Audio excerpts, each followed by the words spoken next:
My name is Vivian Cross, and I am 34 years old.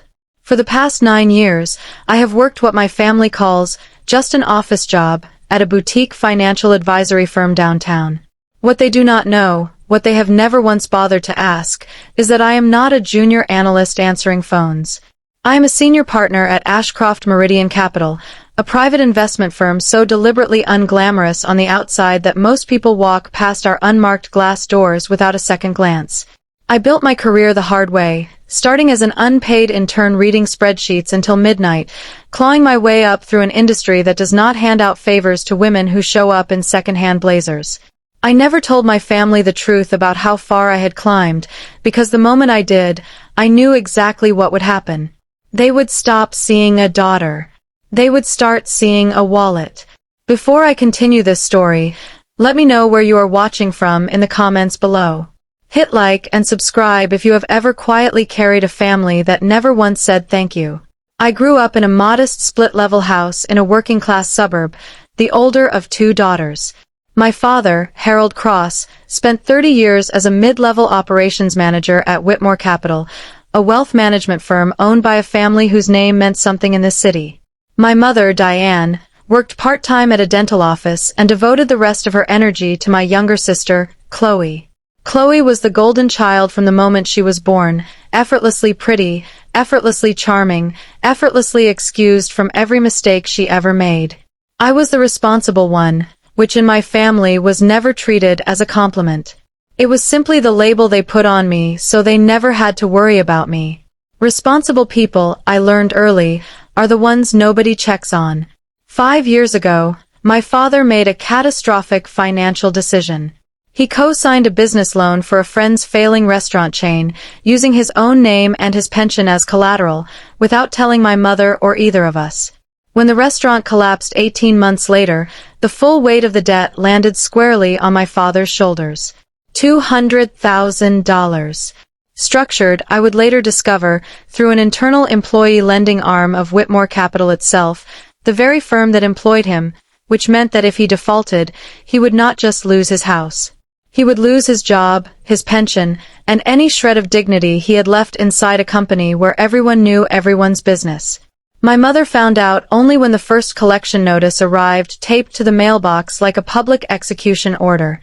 I remember the night they told me. My mother cried into a dish towel at the kitchen table, while my father stared at the wood grain like it owed him an explanation. Chloe was 26 then, freshly engaged to her college boyfriend, entirely uninterested in a financial crisis that did not involve her wedding budget. I sat with my parents until 2 in the morning, listening to them spiral through foreclosure scenarios and bankruptcy filings, watching 30 years of their lives threaten to collapse into a single number. I did not say a word about what I actually did for a living. I simply asked for the loan documents, took them home, and spent the next 4 nights reading every clause by lamplight. What I found terrified me. The loan was cross-collateralized against my father's pension account and structured with an aggressive variable rate that would have doubled the monthly payment within 3 years. If my father missed even one payment, Whitmore Capital's internal servicing division had the contractual right to garnish his wages directly and flag his personnel file for immediate termination review. My father was not just in debt. He was one missed payment away from losing everything he had spent 3 decades building, and the people holding that leash were the same people who signed his paycheck. I did not tell my parents what I decided to do. I opened a private holding account under an LLC I already controlled through Ashcroft Meridian, something I used for personal investments completely separate from my family's knowledge of my life. I began routing payments directly to the servicing division, quietly, consistently, every single month for 5 years, structured to look like automatic minimum payments from my father's own account so that no one, not the bank, not my parents, not my sister, would ever trace the money back to me. I told my mother I was simply helping out a little here and there, small amounts, nothing that would raise a question. In reality, I was carrying the entire $200,000 on my own back, silently, month after month, while continuing to show up to Sunday dinners in the same tired blazer, letting my family believe I was barely scraping by. I want to be clear about something before I go further. I did not do this because I expected gratitude. I did it because I loved my parents, and because watching them lose the house I grew up in over a mistake my father made in a moment of misplaced loyalty to an old friend felt like something I could not simply stand by and allow. But there is a particular kind of loneliness that comes from carrying a burden nobody knows you are carrying, especially when the people around you have decided, without any evidence at all, that you are the one who has accomplished nothing. Chloe's wedding was scheduled for the third Saturday in June, at the Whitmore family estate, the very same family whose company had quietly been swallowing my father's paycheck for years. Chloe had met Ethan Whitmore, the youngest son of Gerald Whitmore, at a charity gala 2 years earlier, and from that moment forward, my sister transformed into a different person entirely, someone who spoke in the clipped, performative cadence of old money even though she had grown up 2 doors down from a laundromat. The engagement had been announced with the kind of fanfare usually reserved for royal unions. My mother could not stop talking about it.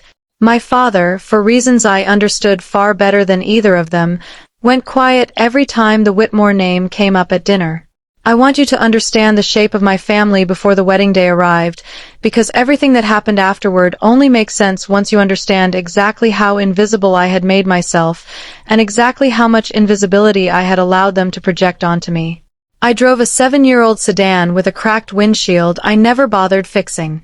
I rented a modest 1-bedroom apartment on the unfashionable side of downtown, 40 minutes from the gleaming high-rise where Ashcroft Meridian occupied the entire 19th floor. I wore the same 3 blazers on rotation to family events, deliberately plain, deliberately forgettable, because the moment I dressed like what I actually was, questions would start, and questions were the one thing I could not afford. My mother used to introduce me at family gatherings with a small, apologetic laugh, as though my career were a minor inconvenience she had learned to live with. This is Vivian, she works in an office downtown, very responsible girl. Chloe would smile at her friends and change the subject within seconds, moving instead to a lengthy description of Ethan's family's yacht, or the private chef they had flown in from Lyon for the engagement party, or the custom jewelry Gerald Whitmore had gifted her as a welcome to the family gesture. I never corrected the narrative. I let it stand because the narrative protected me, and because some quiet, stubborn part of me had convinced myself that if my family ever truly loved me for who I was rather than what I could give them, it would have to happen without them knowing what I could give them at all. It was a foolish experiment, in hindsight. But I did not yet know how foolish, not until the morning of the wedding, when I drove out to the Whitmore estate in my cracked windshield sedan, wearing a simple navy dress I had bought off the rack 3 years earlier, carrying nothing but a small clutch and the quiet, exhausted knowledge that in 11 days, the final payment on my father's $200,000 debt would clear, and the 5-year secret I had carried alone would finally be over. The Whitmore estate sat on 11 manicured acres at the edge of the city, a sprawling stone mansion with a reception lawn large enough to seat 400 guests beneath a canopy of white silk and hanging orchids. I arrived early, as I always did, because arriving early meant I could find a quiet corner and disappear into it before anyone noticed me standing alone. My mother found me near the gift table, straightening my dress with visible anxiety, glancing repeatedly at the main tent where Whitmore family members in tailored suits and designer gowns were already beginning to arrive. "You could have worn something a little nicer, Vivian," my mother said, not unkindly, but with the particular weariness of a woman who had spent 2 years apologizing in advance for my existence. The Whitmores notice these things. "I'm fine, Mom," I said, and I meant it, because I had long since stopped measuring my worth by the fabric on my back. The ceremony itself was beautiful in the sterile, catalog way that money buys when it has nothing else to offer. Chloe walked down an aisle lined with white roses on my father's arm, radiant in a gown that I later learned cost more than my entire annual rent. Ethan waited at the altar looking exactly like the photographs Chloe had shown us a dozen times, handsome in the vacant, well-groomed way of men who had never once had to worry about anything. Gerald Whitmore sat in the front row beside his wife, watching the ceremony with the satisfied expression of a man observing a transaction closing favorably in his favor. I sat near the back, alone, and watched my sister marry into a family whose company had been quietly bleeding my father dry for 5 years, and I said nothing, because saying something would have unraveled everything I had spent 5 years protecting.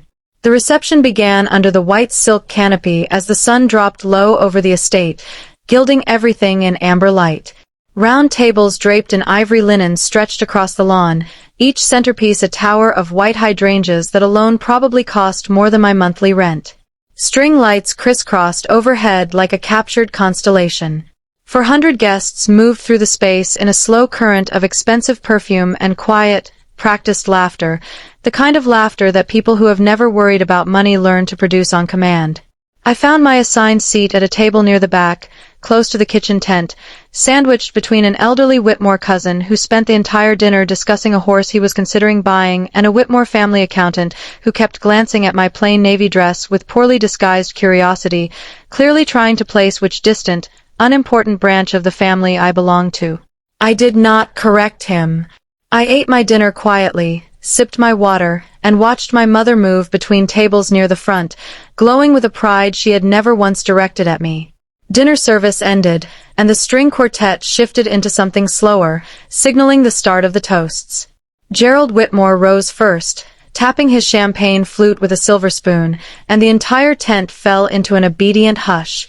He spoke for nearly 10 minutes about legacy, about the importance of marrying into families that understand the value of discipline and ambition, and I watched my father's shoulders tighten with every word, because we both knew exactly which family Gerald was quietly implying did not meet that standard. Then my father stood to give his own toast, and something in my chest went cold before he even opened his mouth, because I recognized the particular strained smile he wore whenever he was about to say something he had rehearsed too many times to sound natural. He raised his glass, thanked the Whitmores for welcoming Chloe with such generosity, and then, almost as an afterthought, gestured toward our table. "And of course," he said, his voice carrying easily through the sound system, "we're grateful to have our whole family here tonight, including Vivian, who has always been the quiet one, the practical one. Not everyone gets to marry into a family like the Whitmores, but we're proud of both our girls in our own way."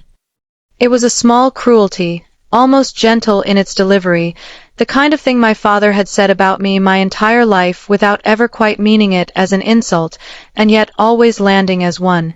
A few polite chuckles rippled through the nearby tables. I smiled and said nothing, because I had absorbed 1,000 smaller versions of that same sentence over the years and had long since learned to let them pass through me without leaving a mark. Then Chloe took the microphone.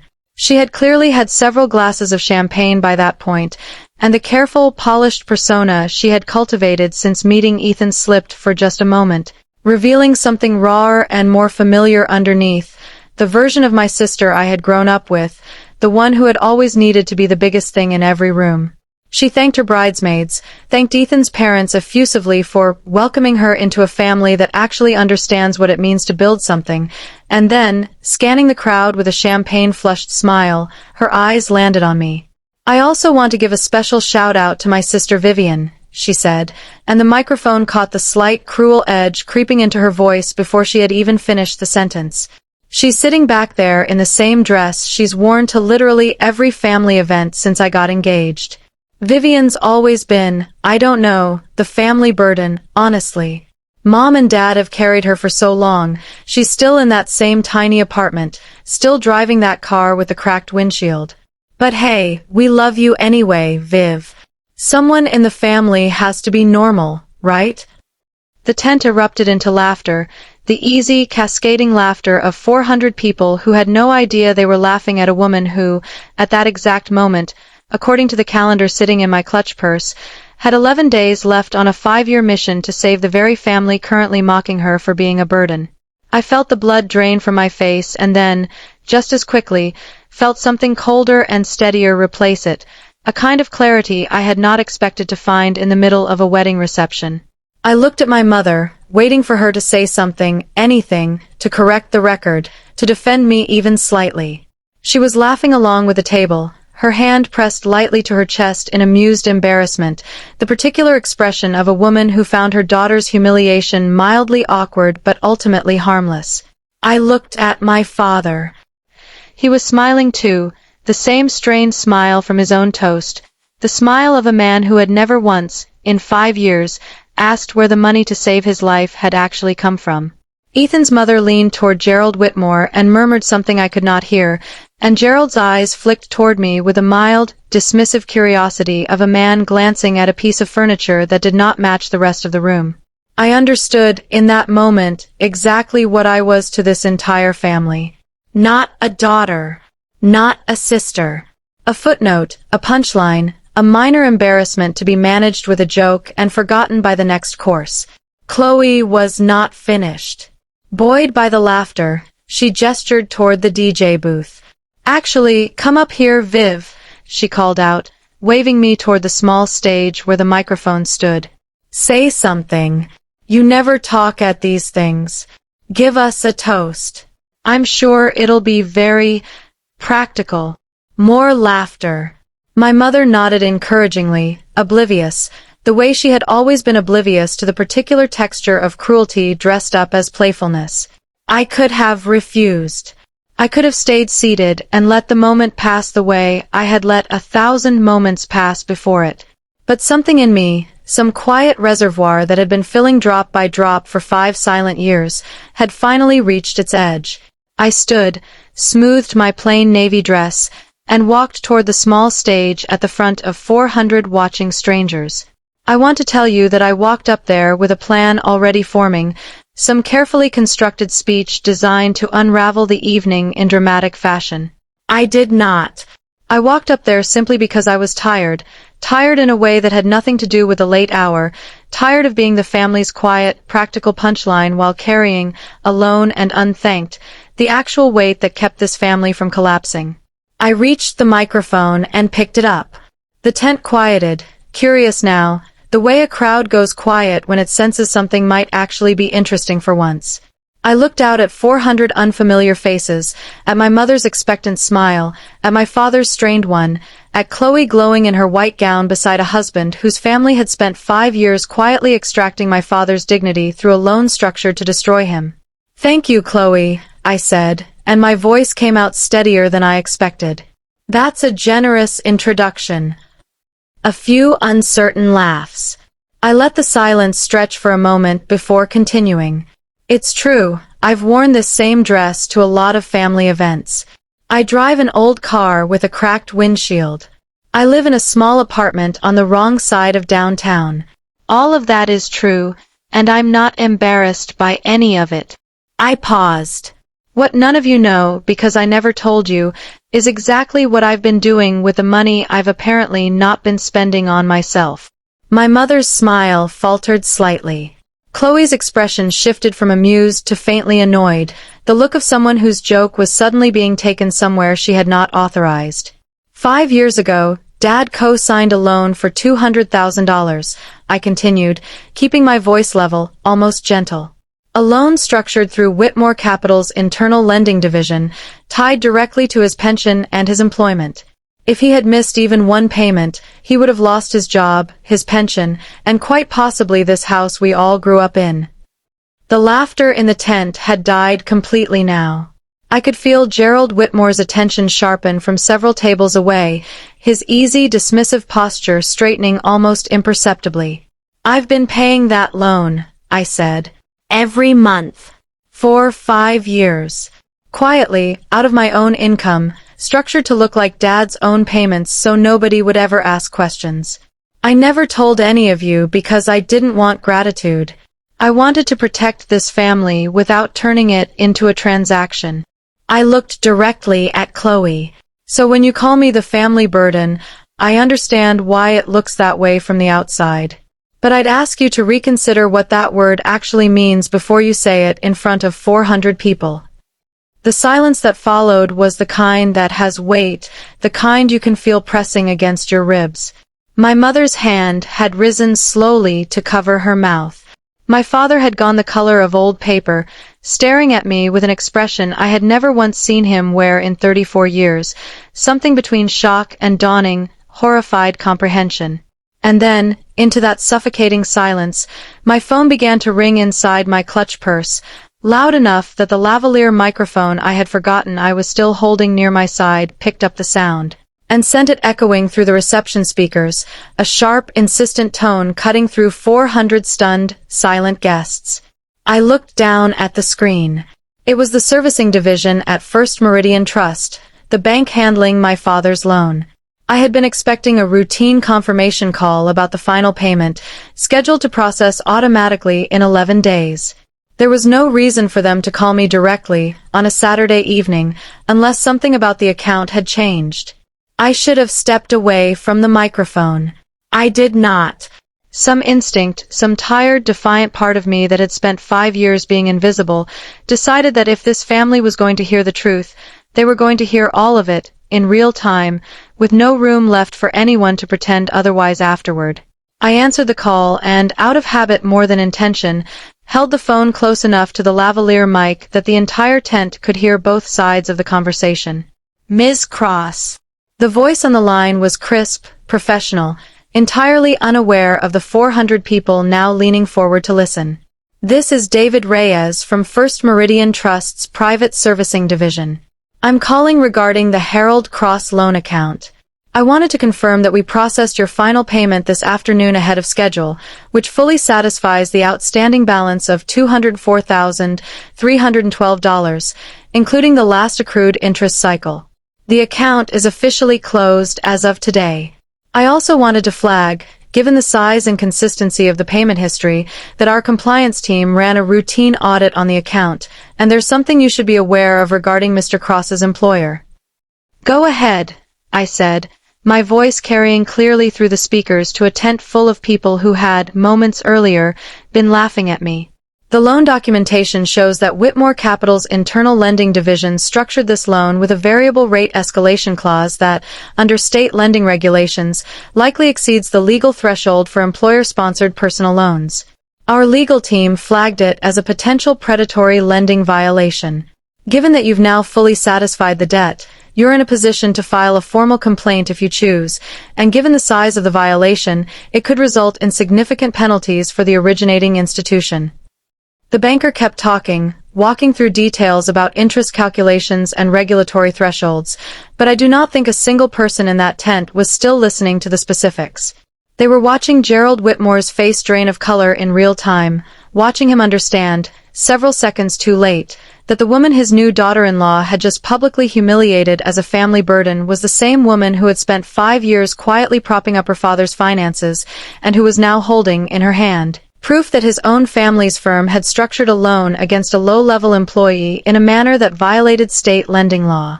I thanked the banker, told him I would follow up on Monday, and ended the call. I set the phone down on the small table beside the microphone stand and looked out at the silence again, a different kind of silence now, heavier, more electric.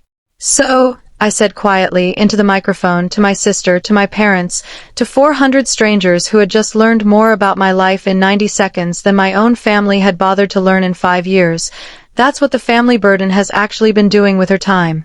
I set the microphone down on its stand, stepped off the small stage, and walked back toward my seat at the table near the kitchen tent, my legs unsteady but my spine straighter than it had been in years.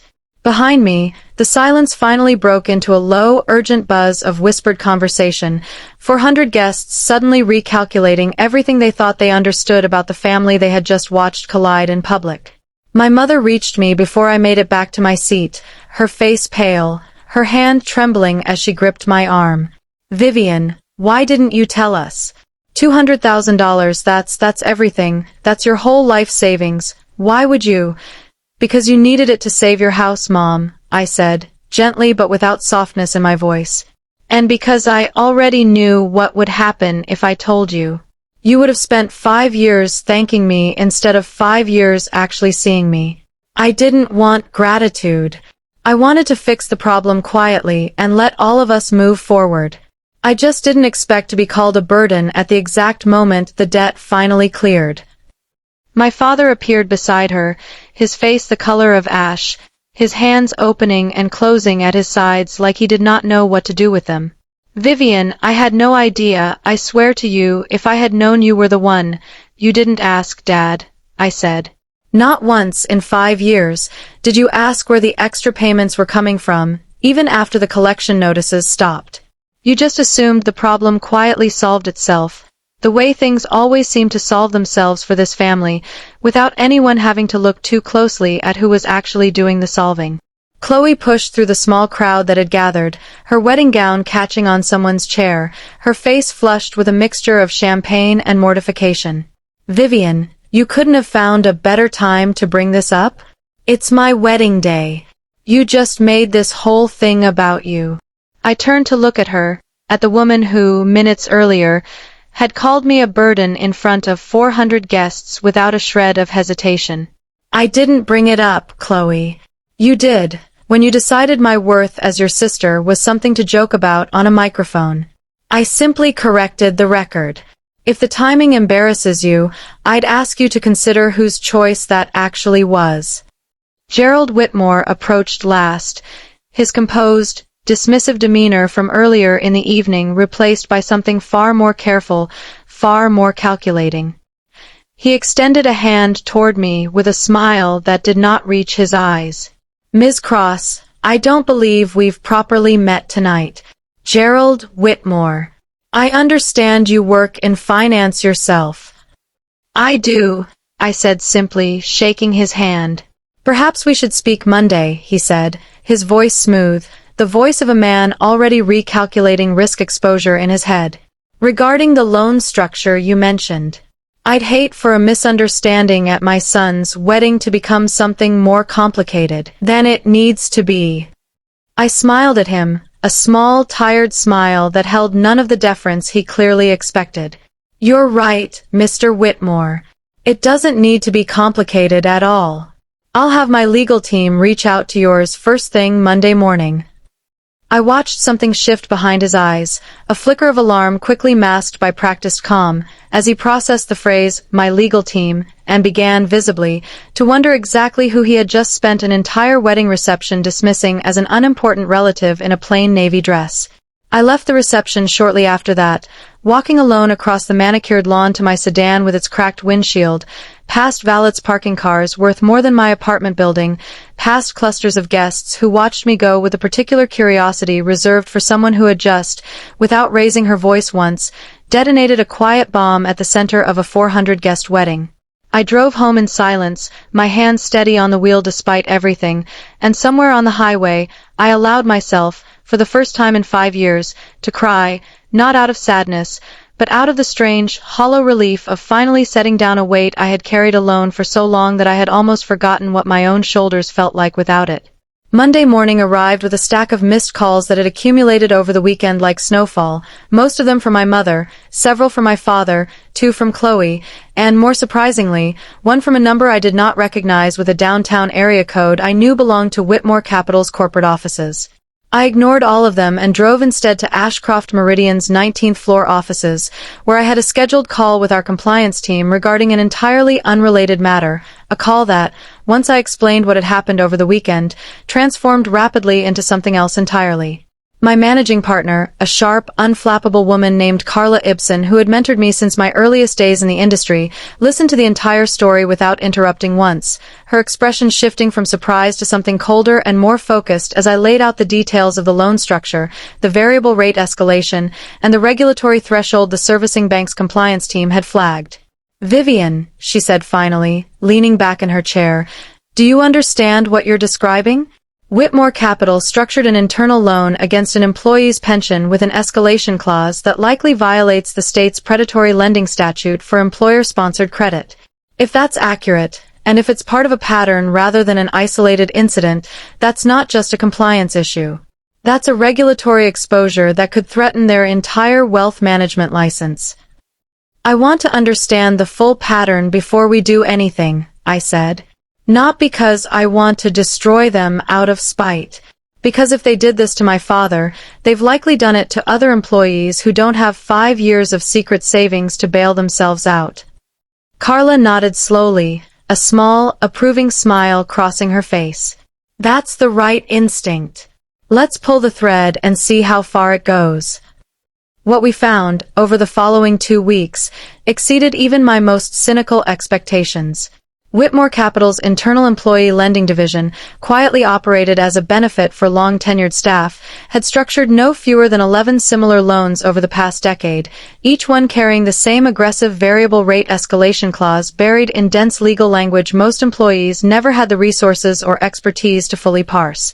7 of those 11 loans had ended in default, resulting in wage garnishment, forced early retirement, or termination for the employees involved, all of them people who had spent decades of loyal service at the firm before a single financial misstep turned their employer into their creditor and, ultimately, their executioner.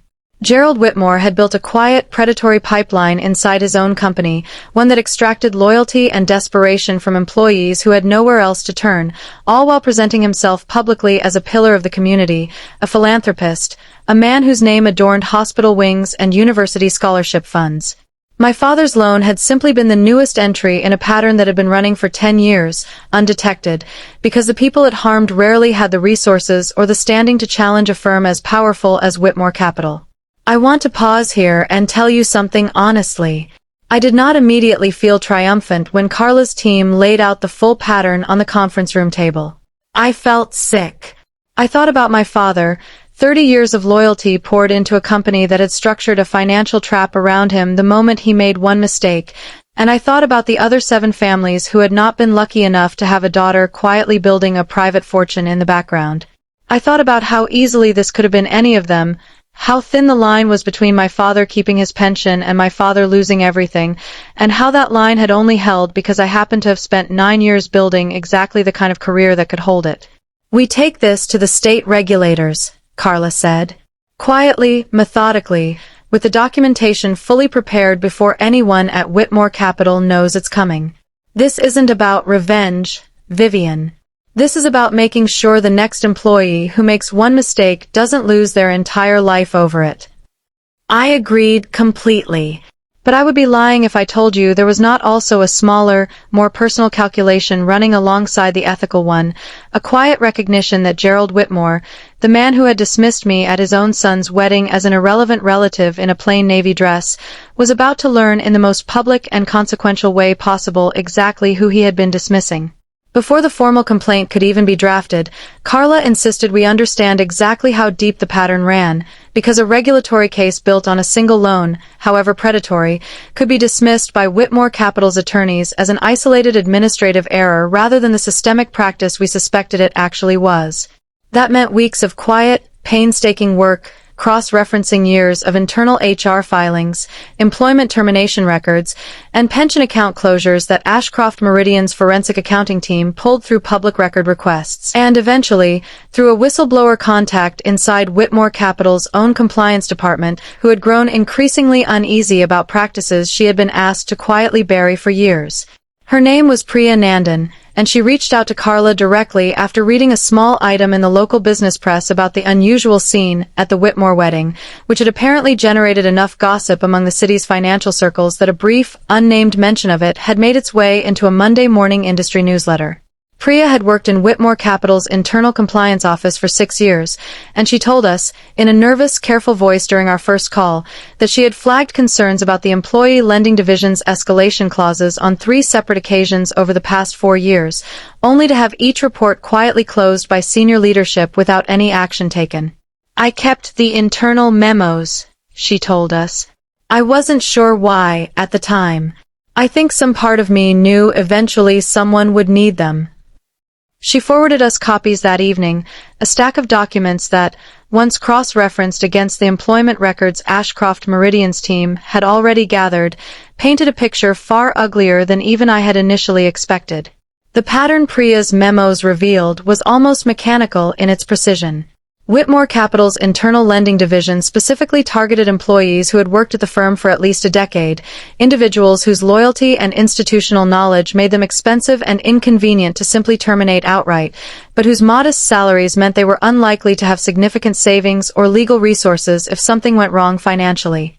The loans were marketed internally as an employee benefit, a generous perk extended only to trusted, long-tenured staff, structured with deceptively low introductory rates that escalated sharply after 18 months, precisely timed so that most employees would not notice the shift until they were already deep into the higher payment tier. unable to refinance elsewhere without disclosing the loan's true terms to an outside lender who would immediately flag it as predatory.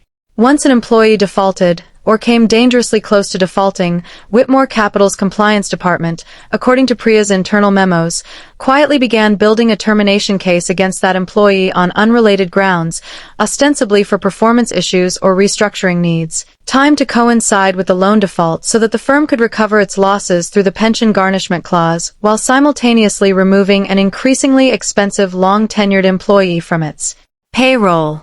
It was, in the driest and most clinical language Priya's memos used to describe it, a self-resolving liability management strategy, a phrase that made my stomach turn every time I reread it, because underneath the sterile corporate language was a simple, brutal truth. Gerald Whitmore's firm had built a machine specifically designed to convert loyal employees into disposable liabilities the moment their usefulness became inconvenient to maintain. "This isn't Seven Families," Carla said quietly, the night we finished cross-referencing the full decade of termination records against the loan disbursement data. "This is a decade-long strategy, Vivian. Deliberate, documented, and repeated. Your father wasn't an anomaly they happened to catch in an unlucky cycle. He was simply the newest name on a list this firm has been running for 10 years.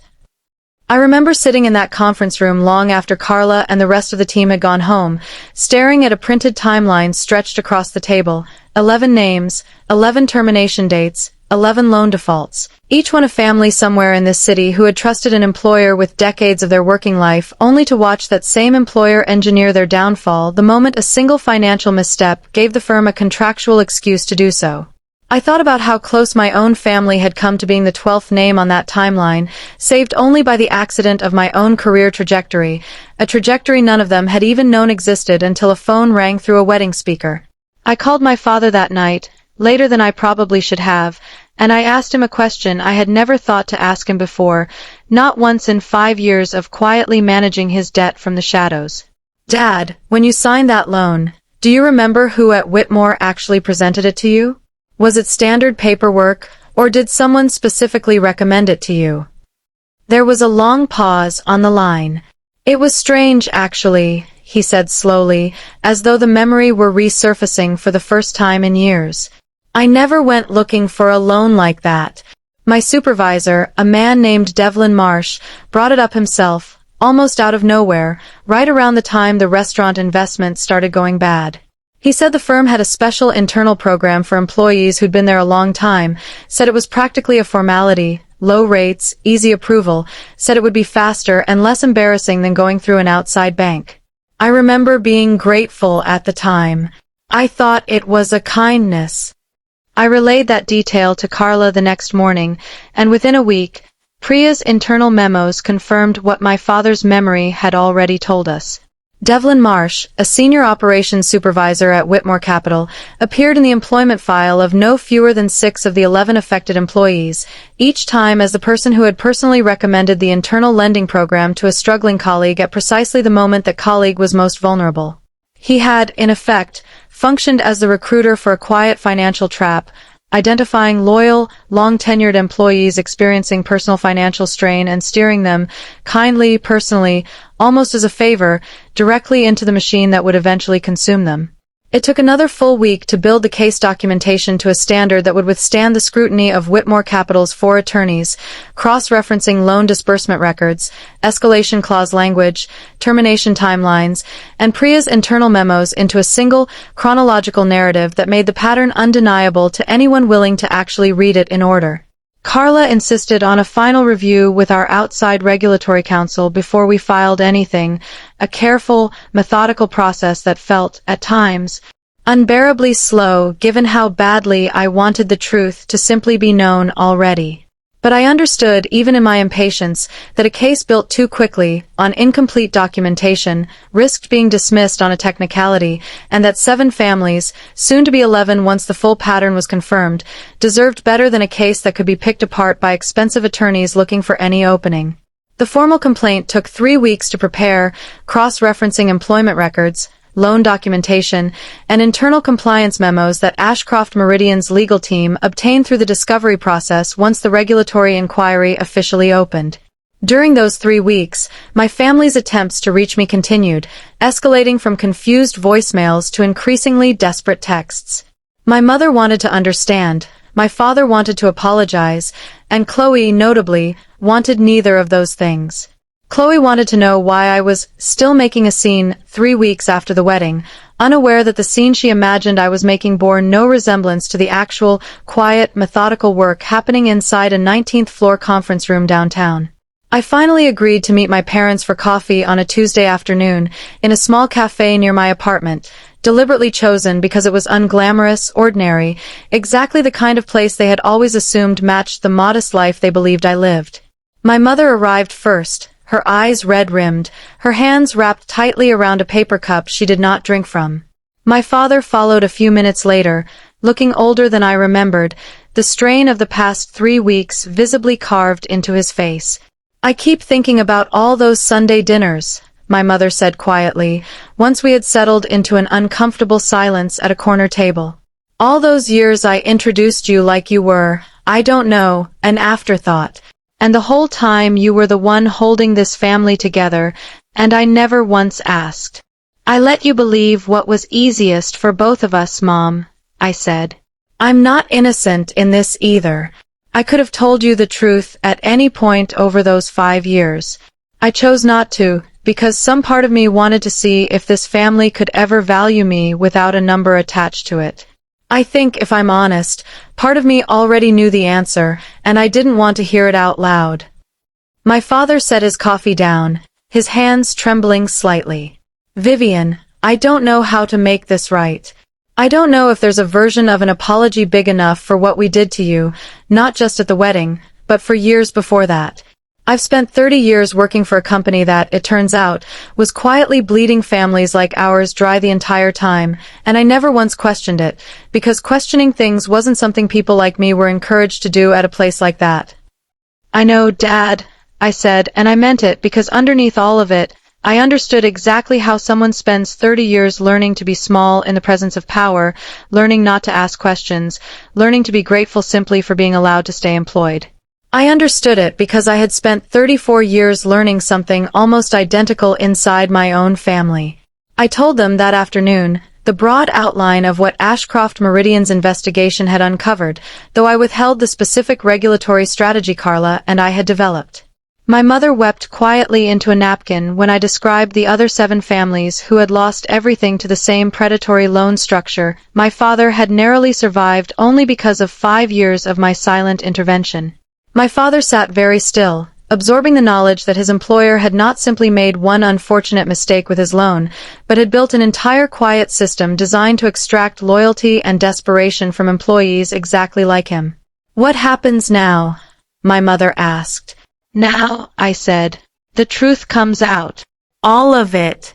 Not because I want revenge, but because 7 other families deserve to know what happened to them, and because the next family shouldn't have to get lucky the way ours did." The regulatory hearing was scheduled for a Thursday morning in late July, held in a modest conference room at the State Financial Oversight Office rather than a courtroom, though the stakes riding on it were, in every practical sense, far larger than most courtroom proceedings I had witnessed in my career. Gerald Whitmore arrived with a team of 4 attorneys, immaculately dressed, radiating the particular confidence of a man who had spent decades assuming that money could smooth over any inconvenient truth eventually. I arrived with Carla and 2 members of Ashcroft Meridian's compliance team, carrying a single, carefully organized binder containing 11 years of documented predatory lending patterns. Gerald did not recognize me immediately when I walked in, and for a brief, strange moment, I watched him scan the room the way he had scanned the wedding reception weeks earlier, categorizing everyone present by apparent importance. His eyes sliding past me as though I were still simply an unremarkable relative in a plain navy dress, rather than the woman who had spent 3 weeks assembling the case now sitting in a binder on the table in front of the regulators. The hearing lasted most of the day. Regulators walked methodically through each of the 11 loan cases, cross-referencing employment termination records, internal compliance memos that Whitmore Capital's own legal team had apparently flagged internally years earlier and quietly buried, and testimony from 2 of the 7 affected former employees who had agreed, once contacted, to describe on record exactly how a single missed payment had cost them their careers and their retirements. I watched Gerald Whitmore's composure erode by degrees throughout the afternoon, watched the practiced, dismissive charm slowly give way to something more brittle and desperate as regulator after regulator asked pointed questions his attorneys struggled to answer without contradicting their own internal documentation. By the time the hearing adjourned, the presiding regulator had already indicated, in the careful, measured language regulators use when they intend to act decisively, that Whitmore Capital's wealth management license would be placed under immediate review pending a full audit, and that criminal referral for predatory lending violations was, in her words, a live possibility depending on what the audit reveals. Gerald Whitmore approached me in the hallway afterward, his 4 attorneys hovering several steps behind him, his face pale in a way that reminded me, with a strange, distant satisfaction, of the exact color his son's father-in-law's face had turned 3 weeks earlier at the wedding reception when the phone call first echoed through the speakers. "Ms. Cross," he said, his voice carrying none of its earlier smoothness. "I want to understand something. This is about your father's loan, isn't it? This whole thing, all of it, is because of one wedding toast." "It started there," I said. "But it's not about my father anymore, Mr. Whitmore. It's about the other 7 families whose lives your company quietly destroyed while you were busy having your name engraved on hospital walls. My father's loan was simply the loose thread I happened to be in a position to pull." "You could have handled this privately," he said. "A quiet settlement, an NDA, everyone walks away whole. Instead you chose to make this public, to bring down an entire firm over a pattern of predatory lending that ruined 7 families before mine," I interrupted. "I didn't choose to make it public, Mr. Whitmore. Your own compliance memos, the ones your legal team buried years ago, made it public the moment regulators read them today. I simply made sure someone finally looked." He opened his mouth to respond, then closed it again, some final calculation completing itself behind his eyes, some recognition, perhaps, that the woman he had dismissed as an unimportant relative in a plain navy dress had, in fact, been the single most consequential person in that entire reception tent the whole time, and he simply had not possessed the imagination to see it. The months that followed unfolded with the particular, unhurried inevitability of institutional collapse. Whitmore Capital's wealth management license was suspended pending the full regulatory audit, which ultimately confirmed every pattern Ashcroft Meridian's initial investigation had uncovered and several additional violations beyond it. Gerald Whitmore stepped down from his position amid the scandal, though he avoided criminal charges through a negotiated settlement that stripped the firm of nearly 60% of its assets under management, distributed as restitution to the 7 affected former employees and their families. The firm that had once managed the fortunes of half the city's elite quietly rebranded under new ownership within a year, its name scrubbed from the hospital wing it had once proudly sponsored. Ethan Whitmore, Chloe's new husband, watched his family's fortune and reputation collapse within months of his wedding, and the marriage, built as much on the promise of Whitmore money and status as on any genuine affection between them, began fracturing almost immediately under the strain. I do not take particular satisfaction in that fact, though I will admit I did not lose sleep over it either. Chloe called me twice during that period, once to ask, with a bitterness that still surprised me even after everything, whether I had ruined her marriage on purpose, and once, several months later, to ask, in a much smaller and more uncertain voice, whether I might be able to help her understand some of the financial complications now threatening her own household as the Whitmore family's assets were seized and redistributed. I helped her because she was still my sister, and because I had spent 5 years learning that quiet, unthanked generosity was simply who I was, whether or not it was ever acknowledged. But I helped her from a different position this time, not from the shadows, not while pretending to be smaller and less capable than I actually was. I helped her as Vivian Cross, senior partner at Ashcroft Meridian Capital, a woman my family finally understood, 3 decades too late. They had never actually known at all. My relationship with my parents healed slowly, unevenly, in the particular way that trust rebuilds after it has been allowed to atrophy for years through mutual, comfortable neglect. My father retired quietly from what remained of Whitmore Capital's successor firm, taking a settlement that, combined with the fact that his original predatory loan had already been fully satisfied through my 5 years of silent payments, left my parents financially secure for the first time in over a decade. My mother stopped introducing me at family gatherings as the practical one, the responsible one, the quiet one, and started, slowly, awkwardly, introducing me instead as her daughter, the one who had quietly carried this family through its worst years without ever once asking for recognition. I want to end this the way I have tried to live the past several months, with honesty rather than triumph. I did not do any of this to prove a point to my sister, or to punish my father for 30 years of small, careless underestimations, or even to bring down a firm that, I later learned, had quietly destroyed the financial futures of 7 families beyond my own. I did what I did because I loved my parents enough to carry an impossible weight alone for 5 years, and because when the moment finally came to set that weight down, I discovered I no longer needed anyone's permission, or gratitude, or recognition to know exactly what it had been worth. I want to go back for a moment, before I close this story, to the days immediately following the wedding, because the aftermath inside my family was not a single clean break followed by healing. It was messier than that, uglier in places, and I think it deserves to be told honestly rather than smoothed over into something tidier than it actually was. The Sunday after the wedding, my mother called 11 times before noon. I let every call go to voicemail, not out of cruelty, but because I genuinely did not trust my own voice yet. I sat on my couch in my small apartment, the one Chloe had mocked days earlier, and I stared at the ceiling for most of the morning, replaying the sound of 400 people laughing at the word burden over and over until the word stopped sounding like language and started sounding like static. Somewhere around 1 in the afternoon, I finally listened to the voicemails in order, and I want to tell you honestly that most of them were not apologies.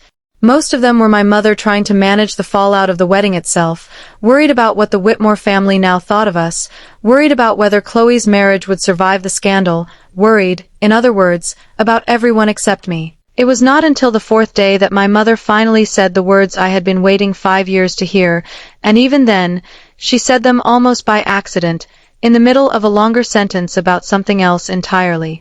We were on the phone, and she was describing, in a tired, distracted voice, how the extended family had reacted to the news, how my Aunt Denise had called to ask if it was true that I had some secret Wall Street job, how my grandmother, 91 years old and sharper than anyone gave her credit for, had simply said, "Well, thank God someone in this family finally had some sense," and then, almost as an afterthought, my mother said, "I don't know how we missed it, Vivian. I don't know how we spent 5 years not seeing you."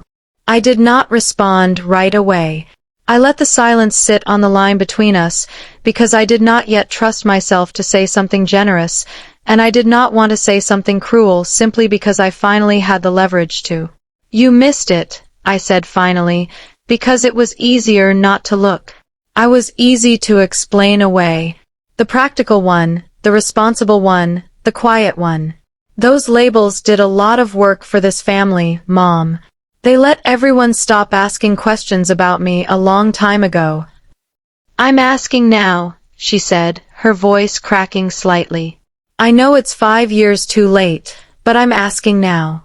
What do you actually do, Vivian? Really?" I told her, that afternoon, more than I had ever told anyone in my family. I told her about Ashcroft Meridian, about the 19th floor, about the years of unpaid internships and 80-hour weeks it had taken to become a senior partner in an industry that assumed women who looked like me belonged behind the reception desk rather than in the boardroom.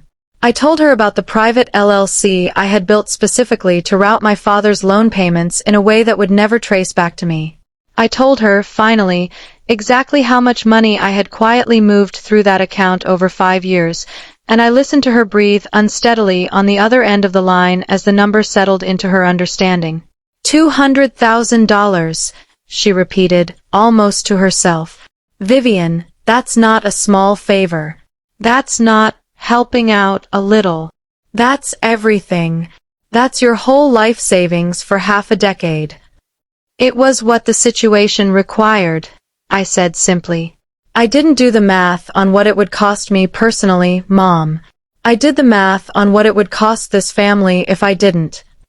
My father's reckoning took longer, and in some ways, it was harder to watch, because my father's entire identity had been built around the idea of himself as the provider, the steady one, the man who had spent 30 years going quietly to the same job every single day to keep his family secure. Learning that his own daughter had spent 5 years quietly cleaning up a catastrophic mistake he had made, one he had never even told my mother about until the collection notices arrived, seemed to hollow something out of him that I do not think ever fully refilled. He came to my apartment alone, 3 weeks after the wedding, without calling first, which was so unlike him that I almost did not recognize the knock. He stood in my doorway for a long moment before I invited him in, looking around my small, unremarkable living room, the second-hand furniture, the stack of financial journals on the coffee table that he had never once thought to ask me about. "I keep trying to understand how I didn't know," he said, sitting stiffly on the edge of my couch. 30 years I worked for that company. I signed that loan without telling your mother because I was ashamed, because I thought I could fix it myself before anyone had to find out. And the whole time, you were the one actually fixing it, and I never once thought to ask how the collection calls stopped coming. "You didn't ask," I said, "because asking would have meant admitting you didn't understand your own finances well enough to notice they'd been quietly resolved. I understand that, Dad. Pride does strange things to people." "Is that why you never told us?" he asked. "Pride." I thought about that question for a long time before I answered it, because I wanted to give him something true rather than something comfortable. "Partly," I admitted. "But mostly, I think I wanted to know if this family could ever love me the way you all loved Chloe, without me having to prove it with money or achievements first." I think some part of me already suspected the answer, and I kept paying that loan anyway, because loving you didn't actually require you to love me back the same way. I just wish I hadn't had to find out the answer at Chloe's wedding, in front of 400 people, with a phone ringing through a wedding speaker. My father put his face in his hands for a long moment, and when he looked up again, his eyes were wet in a way I had never once seen in 34 years. "I'm sorry, Vivian. I don't know what else to say except that. I'm sorry, and I don't think sorry is enough, but it's what I have." It was not enough, not in the moment, not for a long time afterward. But it was a beginning, and beginnings, I have learned, are worth something even when they arrive impossibly late. Chloe's reckoning was slower still, and in some ways, it never fully arrived, not in the clean, satisfying way you might expect from a story like this one. The first time she called me after the wedding, it was not to apologize. It was to ask, in a clipped, defensive voice, why I had chosen her wedding day of all days to make what she called a whole production out of my finances. I let her finish, and then I asked her a single question in return. "Chloe, did it ever occur to you, at any point over the last 5 years, to wonder how Mom and Dad kept the house? How the collection calls stopped? How Dad never once lost his job at Whitmore despite the loan hanging over him?" The silence on the other end of the line told me everything I needed to know. It had never occurred to her, not once, because Chloe had spent those 5 years exactly as she had spent every year before them, entirely absorbed in the trajectory of her own life, assuming, the way people who have never had to worry about money often do, that problems simply resolve themselves eventually if you waited long enough. "I didn't think about it," she admitted finally, quietly. "I guess I assumed Dad figured it out somehow." "He didn't figure it out, Chloe. I figured it out. For 5 years. While you were planning an engagement party and a bachelorette weekend, and choosing between 3 different venues for your reception, I was moving money every single month to keep this family from losing the house you grew up in." "You could have told me," she said, and there was something almost accusatory in her voice, as though my silence had been the true betrayal rather than her own carelessness. "I could have," I agreed. "But Chloe, be honest with yourself for a moment. If I had told you 5 years ago that I was quietly paying off Dad's debt, what would you have done with that information? Would it have changed how you introduced me at parties? Would it have changed the jokes at the engagement dinner, the comments about my apartment, my car, my clothes? Or would you simply have filed it away as one more fact about me that didn't fit the story you'd already decided to tell about your responsible, unremarkable older sister? She did not answer that question, not that day, and honestly, not for many months afterward. Our relationship did not repair itself quickly or completely. There were long stretches, particularly during the months when her marriage to Ethan was visibly unraveling under the weight of his family's financial collapse, when Chloe seemed to resent me more than she appreciated anything I had done, as though the truth I had revealed at her wedding had ruined something for her that she had never once considered might already be built on unstable ground. It was not until nearly 8 months after the wedding, during a difficult conversation about the financial complications tangled up in her impending divorce from Ethan, that something in Chloe finally shifted.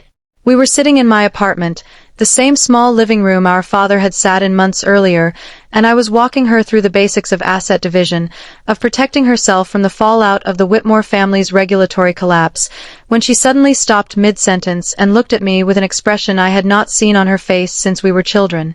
"You've been doing this kind of thing your whole career, haven't you?" she said. "Not just for Dad. This is actually what you do. You untangle messes like this for people every day."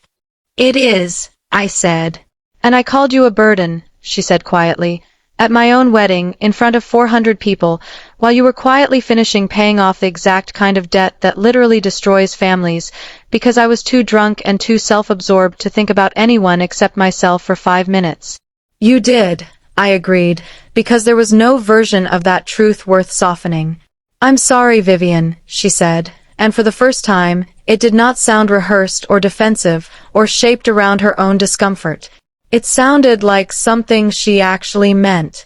"I don't know how to undo 5 years of not seeing you, but I'm sorry, and I want to try." I do not know if I fully believe, even now, that Chloe has completely reckoned with the years of careless cruelty that preceded that wedding toast. People do not always change as cleanly as we want them to in the stories we tell about our own lives. But something did shift that day, something real, and in the months that followed, I watched my sister make small, deliberate efforts to actually know me, to ask questions instead of assuming answers, to introduce me to her friends not as the practical one or the family burden, but simply as her older sister, the one who had quietly kept their family from collapsing while everyone else was too busy to notice. There is one more piece of the story I have not yet told you, because it took shape slowly, in the months between the regulatory hearing and the day I finally stood in front of that small nonprofit lobby, and I think it matters as much as anything else that happened. 2 of the 7 families whose lives had been quietly destroyed by Whitmore Capital's predatory lending scheme reached out to me directly once the case became public record, not through Ashcroft Meridian's official channels, but through a mutual contact who had read about the regulatory hearing in a local business journal. The first was a woman named Rosalind Ferrer, a former administrative coordinator who had worked at Whitmore Capital for 19 years before a medical emergency in her family forced her into the same internal lending trap my father had fallen into. Unlike my father, Rosalind had no daughter quietly moving money in the background. She had lost her position, her pension, and eventually her home, all within 18 months of her first missed payment, and she had spent the 4 years since rebuilding her life from a rented studio apartment on the far edge of the county. I met her for coffee on a rainy Tuesday morning, and I remember feeling almost ashamed sitting across from her, aware of how much luckier my own family had been simply because I happened to have built a career capable of absorbing a $200,000 mistake without anyone noticing. Rosalind did not have that luxury. Nobody in her family did. She had simply been an ordinary woman doing ordinary work for a company that decided, quietly and without her knowledge, that her loyalty made her an acceptable target for financial extraction. "I read about what happened at your sister's wedding," she told me, stirring her coffee slowly. "The phone call, all of it. I have to admit, some petty part of me was glad to hear it happened in public. I spent 4 years watching that company's name on hospital walls and university buildings, knowing what they'd done to families like mine, and nobody ever seemed to care until it happened to someone with the resources to make noise about it. I did not try to defend myself against the implicit truth in that observation, because it was fair, and because pretending otherwise would have insulted both of us. You're right, I told her. It shouldn't have taken my family's situation, and it shouldn't have taken a public wedding scandal, for anyone to look closely enough to find what happened to you. I'm sorry it took this long, and I'm sorry it took this particular set of circumstances rather than simply someone doing their job properly years ago. The restitution settlement that ultimately emerged from the regulatory case restored a portion of what Rosalind and the 6 other affected families had lost, though no settlement could fully undo 4 years of financial devastation, of children pulled from schools, of retirements permanently deferred, of the particular, corrosive shame that comes from losing everything to a system you trusted precisely, because you had given it decades of loyal service. It was Rosalind, in fact, who first suggested, almost off-handedly during our second meeting, that something more permanent should exist, some resource that could help ordinary employees understand predatory lending structures before they signed on to them, rather than after the damage had already been done. That conversation became the seed of the Financial Literacy Center I eventually funded, a modest, unglamorous space in a strip mall not far from where I grew up, staffed by financial counselors trained specifically to review loan documents, employment contracts, and lending agreements for exactly the kind of predatory language that had nearly cost my father everything and had already cost 7 other families more than most people ever recover from. I named it, at Rosalind's suggestion, simply the Fair Terms Center, because she said the name should be plain enough that people would not feel intimidated walking through the door, the way they might feel intimidated walking into a bank or a law office dressed in language designed to keep ordinary people confused and compliant. I should also tell you about the moment, roughly 4 months after the wedding, when Gerald Whitmore called me directly for the first and only time since the regulatory hearing had concluded. I almost did not answer, recognizing the number immediately, but something made me pick up, some curiosity about what a man who had lost nearly everything might have left to say to the woman who had taken it from him. "Ms. Cross," he said, his voice quieter than I remembered, stripped of the smooth, dismissive confidence he had carried at his son's wedding. "I wanted to call you myself, rather than through counsel. I've had a great deal of time to think, these past months, about the 7 families you uncovered. I want you to know I've begun personally funding a portion of the restitution beyond what the settlement required, out of what remains of my personal assets. I'm not asking for your forgiveness, or even your acknowledgement. I simply wanted you to hear it from me directly, rather than read about it in a filing." I sat with that for a long moment before responding. "I appreciate you telling me, Mr. Whitmore. I'm not going to pretend this fixes what happened to those 7 families, because it doesn't, not fully, not ever. But I think it matters that you're doing it anyway." "I keep thinking about that wedding," he said, after a pause. "I looked right past you in that reception tent, categorized you as unimportant within about 4 seconds of walking in the door, the way I'd been taught to categorize people my whole life. I've built an entire career on that instinct, Ms. Cross, on knowing at a glance who mattered and who didn't. It turns out I was catastrophically wrong about you, and I have to wonder now how many other people I looked past the exact same way over 30 years, people who might have been the most important person in whatever room I happened to be standing in." I did not have an answer for him that would have made either of us feel better, so I simply let the observation stand between us, true and uncomfortable, the way most real reckonings tend to be. We did not speak again after that call, though I heard, second-hand, through Chloe, that Gerald Whitmore spent much of the following year working quietly and without publicity alongside the state regulatory office, helping identify similar internal lending structures at other firms across the city, a strange, belated penance from a man who had spent decades believing that money made looking closely at anything unnecessary. 6 months after the wedding, I stood in the modest lobby of a non-profit financial literacy center I had quietly funded through Ashcroft Meridian's Community Foundation, designed specifically to help working families understand and challenge predatory lending structures before those structures had the chance to destroy them the way they had nearly destroyed my father. My parents attended the opening, standing near the back of a small crowd of local families and community organizers, and for the first time in longer than I could remember, my mother introduced me to a stranger not as the practical one, not as the quiet one, but simply, plainly, as her daughter, Vivian, the one who built this. I still drive the same sedan, though I finally had the cracked windshield replaced. I still wear simple, unremarkable clothes most days, not because I need to hide anymore, but because I discovered, somewhere in the middle of everything, that I had never actually needed the Whitmore family's expensive fabrics or their orchid centerpieces to know exactly who I was. I had simply needed my own family to finally see it. And in the end, though it took a very public, very unplanned phone call at the worst possible moment of my sister's wedding day to make it happen, they finally did. If there is a lesson in any of this, it is not the one my family's toxic silence taught me for 34 years, the lesson that says quiet, responsible women should expect nothing in return for their labor beyond the privilege of being tolerated. The lesson I choose to carry forward instead is simpler and harder one. Love that requires you to stay invisible in order to be kept is not love at all. It is convenience, dressed up in familiar clothing, and it will call you a burden the very moment your invisibility becomes inconvenient to maintain. The people who are actually holding a family together rarely announce it, rarely demand credit for it, and are, far too often, the very people that family has quietly decided are the least important people in the room. I am no longer willing to be underestimated in order to keep the peace.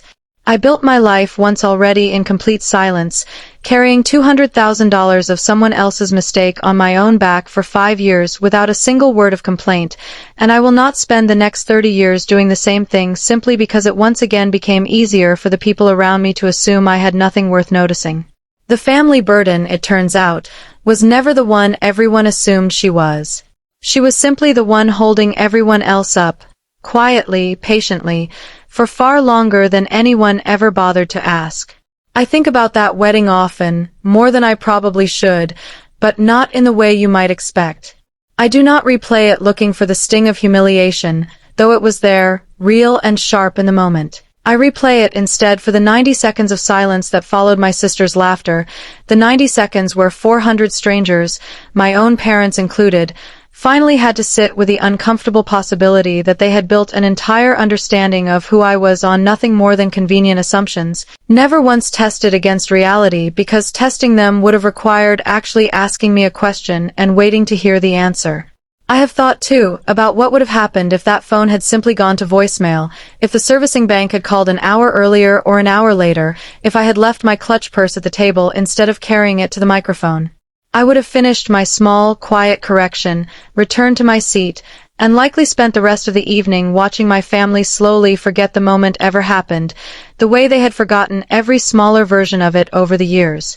The debt would still have cleared 11 days later, silently, the way it had been designed to clear from the very beginning, and Chloe would likely still be introducing me at parties as the practical one, the responsible one, the family burden, without a single thing about that story ever changing.